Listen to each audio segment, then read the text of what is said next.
Après le titre remporté le 11 février dernier, la Côte d'Ivoire repart en quête, repart en reconquête pour eh bien défendre son titre, le troisième obtenu sur ses terres, chez elle, en Côte d'Ivoire.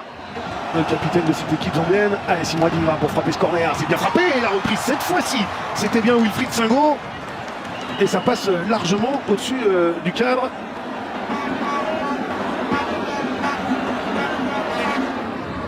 Par contre derrière, il a failli perdre ce ballon. Bamba, la tentative qui s'envole largement au-dessus du cadre de Lawrence Moulanga, de Yaya Fofana, pardon. A complètement manqué. Les Ivoiriens toujours à l'attaque côté droit, on insiste beaucoup avec Oumar Diakité. C'est bien battu pour récupérer ce ballon. Franck Kessié, la tentative de frappe, c'est une nouvelle fois contré et ce sera un nouveau corner pour la Côte d'Ivoire. Les accélérations d'Oumar Diakité font très mal. Qui va chercher encore une fois au deuxième poteau. La reprise de la tête de Franck Kessié, détournée sans souci du coup pour Lawrence Moulanga. Voici Franck Kessié, l'un des hommes forts aussi lors du sacre pour la Coupe d'Afrique des Nations. Parce que ça sauve un peu Oumar Diakité, sinon il aurait été certainement exclu. Singo pour Diakité dans la surface de réparation. Le centre de Diakité et c'est une nouvelle fois éloigné par Shanga Miwel. Nouveau corner pour les éléphants.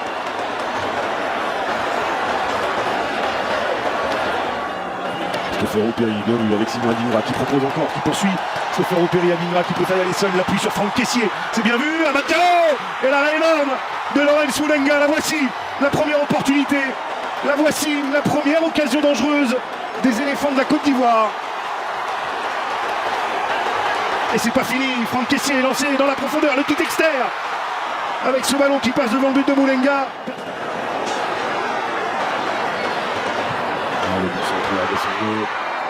Ouais, ça manque de présence dans la surface dans le corner.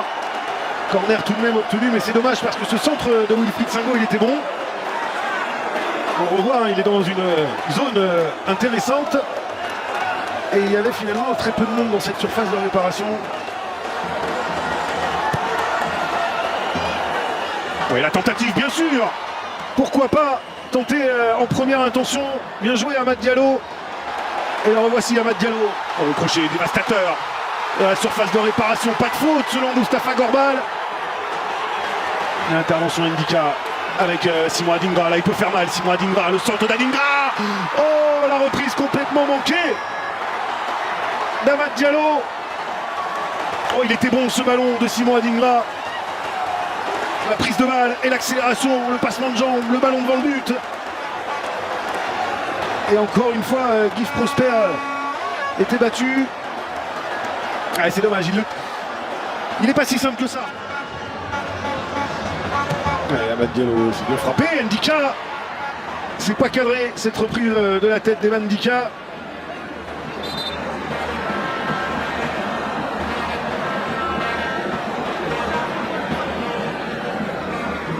Qui ensuite a valu sa sortie, donc l'intervention de la civière. Plus le changement du coup pour le remplacer. Absolument logique ce temps additionnel. Et la tentative lointaine. Et pourquoi pas?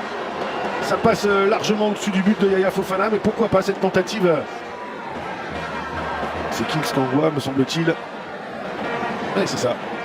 Et il n'y a qu'un petit point entre les deux équipes. Stefano Perry qui a trouvé Franck Kessié. Et le ballon en retrait, Simon Adingra. Adingra, le passement de jambes d'Adingra, Adingra la frappe, c'est hors cadre. En tout cas, Simon Adingra, à chaque fois qu'il a le ballon, il fait lever les supporters ivoiriens là dans les travées du stade de Boaké.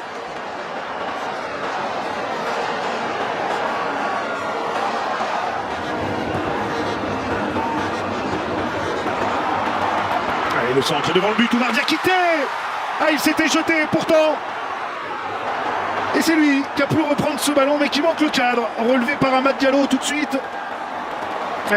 L'action qui s'était développée, la côté gauche, le centre était très bon, signé Christopher Opéry.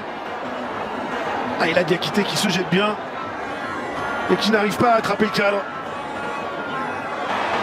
Allez, Amad Diallo avec Seri. centre de Singo. Allez, attention, la prise de balle cette fois-ci, elle était manquée de Lawrence Moulenga. Et Guessant qui a été contré par l'un de ses coéquipiers quand il a voulu reprendre ce ballon relâché par Moulenga. Et un tacle là d'Emmanuel Agbadou. Le bon tacle sur Clatouche Chama. On va revoir un des ballons relâchés. Guessant, il est contré par Omar Diakité.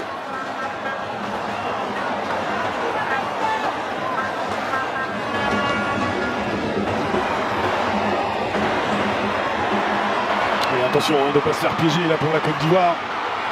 Le contre emmené par les Zambiens. Ouais, la frappe dommage. Ça manque de puissance cette tentative de Kings Kanwa. Ahmad Diallo qui n'a pas trop de solution non plus.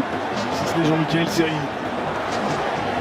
Allez, ça c'est bien vu de la part de Kessié pour Diakité. Ouais, le ballon qui passe devant le but de Moulenga. Personne pour le pousser au fond. Ah, il n'en peut plus là, Emer Faye. Attention, Ahmad Diallo. Il n'y a pas de faute. Pas de faute sur Ahmad Diallo. Par contre, corner à suivre pour la Côte d'Ivoire.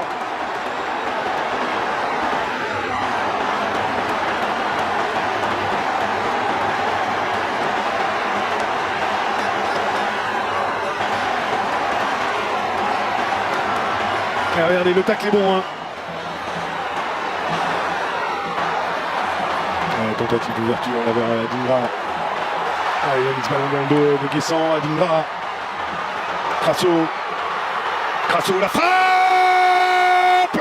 Signé Jean-Philippe Crasso pour l'ouverture du score. Il vient tout juste d'entrer en jeu, c'est son deuxième ballon. Il termine au fond. Lawrence Moulenga ne peut que s'incliner. Coaching gagnant pour Emer Faye, l'attaquant du Paris FC, donne l'avantage aux éléphants de la Côte d'Ivoire.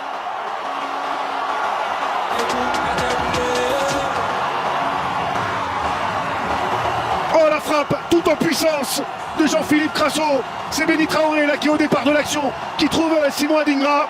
Fin de tir d'Adingra qui sert Crasso. Et la frappe pied gauche qui vient transpercer le but de Lawrence Moulenga. Et la Côte d'Ivoire est donc devant. La Côte d'Ivoire s'empare provisoirement de la tête de ce groupe G, en route pour le Maroc et la prochaine Coupe d'Afrique des Nations.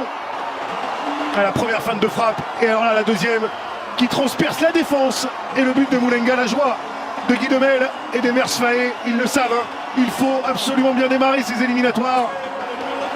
Et la célébration de Jean-Philippe Crasso, qui lui a choisi plutôt les couleurs de l'équipe de France. La fratrie, donc, un papa ivoirien et une maman française, donc la double nationalité. Le ballon Crasso, la remise, c'est pas mal vu pour Traoré, Béni Traoré, Crasso encore. Et le doublé de Jean-Philippe Crasso avec l'aide de la barre transversale. Il trompe pour la seconde fois Lawrence Moulenga. Le point serré d'Emer Faé. Quelle entrée en jeu de Jean-Philippe Crasso. Et il a frappé par deux fois le joueur du Paris FC. Et regardez hein, comme c'est bien fait.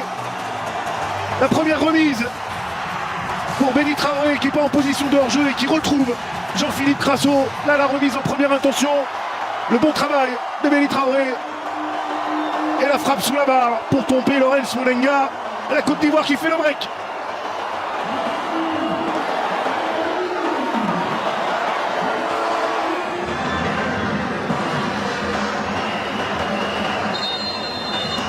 La Côte d'Ivoire avait vécu des émotions très fortes en quart de finale de la dernière CAN ici à Bouaké face au Mali. La Côte d'Ivoire s'était imposée dans les toutes dernières secondes et avait rejoint les demi-finales de sa CAN. Et bien, pour son retour au Stade de la Paix, la Côte d'Ivoire lance parfaitement cette phase éliminatoire pour la Coupe d'Afrique 2025 qui aura lieu du côté du Maroc du 21 décembre 2025 au 18 janvier 2026. Victoire de la Côte d'Ivoire, l'entrée de Jean-Philippe Crasso, l'attaquant du Paris FC.